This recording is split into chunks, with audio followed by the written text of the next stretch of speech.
मायके से पहले ससुराल। भारती जी जब रोटी बना रही थीं कि तभी किसी ने दरवाजे की बेल बजाई।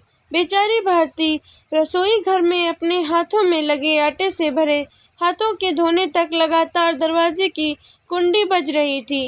वह लगातार बोल रही थी, थोड़ा रुको, मैं आ रही हूँ। अब इस उम्र में वह भाग कर जा भी नहीं सकती दरवाज़ा खोलने के लिए। जैसे ही उसने दरवाज़ा खोला और सामने देखा तो उसकी बेटी अदिति दरवाजे के बाहर खड़ी थी। तब उसे आश्चर्य हुआ कि कुछ बताया भी नहीं, मैंने भी नहीं बुलाया, तो अदिति अचानक कैसे आ गई। अपनी बेटी को देखकर भारती बोली, आने से पहले बताना तो चाहिए था, अकेले ही आई हो, क्या जमाई जी और बच्चे कहाँ हैं? भारती ने एक साथ कई सारे सवाल किए। तभी अदिति बोली, माँ, क्या कोई अपनी प्यारी इकलौती बेटी का ऐसे स्वागत करता है? मुझे लगा कि तुम मुझे अचानक देखकर बहुत खुश होगी और सबसे पहले मुझे गले लगा लोगी, पर यहाँ तो उल्टा ही हो रहा है। शायद तुम दुनिया की पहली माँ होगी जो बेटी को ससुराल से अपने घर आते देख खुश होने की बजाय चिंता में पड़ गई। क्या मैं अकेली इस घर नहीं आ सकती? क्या हमेशा दामाद और बच्चों के साथ ही आना जरूरी है? बोलकर अदिति घर में प्रवेश कर गई और अपना सामान रखकर बोली, भाभी कहाँ पर हैं? भाभी जल्दी चाय नाश्ता लेकर आओ, आपकी ननद आई है। बहू घर पर नहीं है, अपने मायके गई है, माँ ने कहा। अच्छा, इसलिए तुम घर संभाल रही हो और खाना बना रही हो? माँ, तुम्हारी बहू के तो बड़े ठाठ हैं। बहू मौज से घूम रही है और सास घर संभाल रही है। देखो ना, आपने बहू के आने से पहले ही खाना बना कर रखा है। उसे घर आकर कुछ भी काम करने की ज़रूरत ही नहीं पड़ेगी। बड़े नसीब लेकर आई है आपकी बहू। और एक मैं हूँ जिसे उसकी सास कभी एक गिलास पानी भी नहीं पूछती। अदिति ने ताना मारते हुए कहा, बेटा, प्यार और इज्जत ऐसी चीज़ है जो हम पहले किसी को देते हैं, फिर उसमें अपेक्षा करते हैं कि वह भी हमें वापस दे। माँ ने उसे समझाते हुए कहा। माँ ने आगे कहा, हर एक लड़की को अपने ससुराल में जगह बनानी पड़ती है, वहाँ कुछ भी आसानी से नहीं मिलता। तुम अपनी सास से एक गिलास पानी की अपेक्षा करती हो? तुम तो उनकी बहू हो। तुम बहू हो, फिर भी तुमने कभी उन्हें एक गिलास पानी दिया है क्या? तुम शादी के बाद ससुराल में रही हो कितने दिन? जब तुम्हारे मन को लगा तब अपनी बैग भरी और सीधा मायके आ जाती हो। मायका और ससुराल एक ही शहर में है। इसका मतलब ऐसा नहीं होता कि तुम जब चाहे तब मायके आ जाओ और चाहो उतने दिन रहकर वापस ससुराल चली जाओ। मायके में भी बेटी को मान सम्मान तभी मिलता है जब बेटी ससुराल का मान सम्मान रखकर मायके में कुछ दिन के लिए आती है, तभी उसे मान सम्मान मिलता है। ऐसे हर रोज बिन बुलाए कोई कारण ना होते हुए भी कोई बेटी मायके आती होगी तो उसको साधारण पूछताछ भी कोई करता नहीं। और तुम मेरी बहू को बोलती हो ना, तुम तो मेरी बहू की बराबरी ही मत करो। वह कभी भी बुलाए बिना अपने मायके नहीं जाती है और गई भी तो वहाँ की कोई भी बात में वह कुछ नहीं बोलती। वह जब घर में रहती है तब वह मुझे घर में के कोई काम भी नहीं करने देती। अब मेरी इच्छा से घर के काम कर रही हूँ, वह मुझे काम करने को नहीं कह गई। अपनी बेटी को माँ के सिवाय अच्छा कौन समझा सकता है?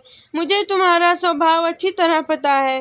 तुम्हारे ससुराल में सब लोग अच्छे हैं, तुम ही उनके साथ मिलजुल रहना नहीं चाहती हो। ससुराल तो ससुराल होता है और मायका तो मायका होता है। मायके में घर का काम अपनी मर्जी से होता है। ससुराल में सबसे पहले सबका दिल जीतना पड़ता है, सबको अपना बनाना पड़ता है। उसके लिए छोटों से लेकर बड़ों तक सबको प्यार करना पड़ता है, सबकी पसंद नापसंद का ध्यान रखना पड़ता है, सबसे प्यार से बोलकर सबको उनके घर के कामों में मदद करनी पड़ती है।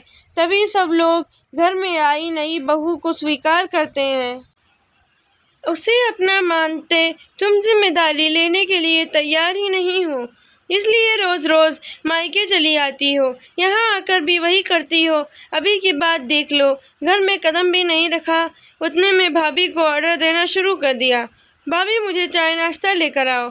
वह व्यक्ति घर में है या नहीं, वह कैसी है, उसकी तबीयत कैसी है, वह पूछना भी ज़रूरी नहीं समझा। घर में आए मेहमान की मेहमान नवाजी होती है, पर उनका बर्ताव बोलना सामने के व्यक्ति को पसंद आया तो मेहमान नवाजी ना मांगते पूरी होती है। पर तुम्हारा ऐसा बर्ताव मुझे ही पसंद नहीं आता तो तुम्हारे ससुराल के लोगों को कैसे पसंद आएगा। तुम बोलती हो ना मेरे बहू का बहुत ठाठ है, तो वो बात सही है। उसने यहाँ हमारा दिल जीत लिया है और हर एक के दिल में खुद की जगह बनाई है। वो रोज़ रोज़ तुम्हारे जैसे ससुराल के लोगों के साथ झगड़ा करके मायके नहीं आ जाती। इस वजह से ससुराल और मायका दोनों जगह उसकी इज्जत होती है। जब तक उसे अपने मायके से बुलावा नहीं आता तब तक वह जाती नहीं। आज माँ ने ही अपनी बेटी को उसके बर्ताव के दोष दिखाए, क्योंकि उसे लगता था कि अपनी बेटी को अभी नहीं समझाया तो वह उसे कभी नहीं समझेगी। तब तक बहू भी घर आ गई। उसने अदिति को देखते ही वह बोली, अरे दीदी आप कब आई? मुझे फ़ोन किया होता तो मैं जल्दी घर आ जाती। इस पर अदिति बोली, नहीं नहीं भाभी, मैं वापस जा रही हूँ। अभी ही मेरी सास का फ़ोन आया था, उनके सीने में दर्द हो रहा है, मुझे वापस जाना है, आऊँगी वापस कभी यहाँ, बोलकर अदिति अपना सामान लेकर चली गई। तभी उसकी भाभी ने उसे रोकने का प्रयास किया, पर उसकी सास ने ही अपनी बेटी को रोकने के लिए मना किया और अपनी बहू को बोली, बहू जाने दो उसे, पहले अपना घर संभालने दो, उसके बाद उसे मायके में आने दो। तुम भी किसी के नहीं बुलाने पर तुम्हारे मायके जाती हो क्या? तभी बहू भी समझ गई कि सास ने उनकी बेटी को जीवन का पाठ पढ़ाया। काफ़ी महीने हो गए अदिति का फ़ोन नहीं आया था। वह खुद भी मायके नहीं आई, इसलिए उसकी माँ ने उसे फ़ोन किया। शुरुआत में किसी ने भी फ़ोन नहीं उठाया, फिर थोड़ी देर बाद फ़ोन किया तो फ़ोन उठाया, लेकिन अदिति ने नहीं, उसकी सास ने उठाया। तभी उन्होंने उनकी तबीयत का पूछा, फिर दोनों की बातें शुरू हुई। तभी बीच में ही अदिति की सास ने उसकी माँ को धन्यवाद किया।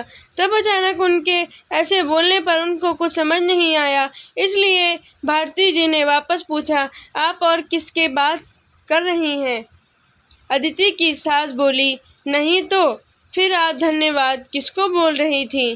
भारती जी पूछा, आपकी बेटी अदिति बहुत समझदारी से बर्ताव कर रही है, सभी को अपना बनाने की कोशिश कर रही है, सभी की मनपसंद का खाना बनाकर खिलाती है, घर में बहुत आनंद का वातावरण बना है, कोई भी झगड़ा नहीं, जैसे स्वर्ग ही बन गया हो मेरा घर, इसलिए मैं आपको धन्यवाद बोल रही हूँ। आपकी बेटी के अच्छे बर्ताव से यह दिन हमें देखने मिला, हम बहुत धन्य हो गए। पहले हमें उसकी तरफ से कोई भी अपेक्षा नहीं थी, पर आपने उसे समझा कर भेजा और उसके स्वभाव में बदलाव आया।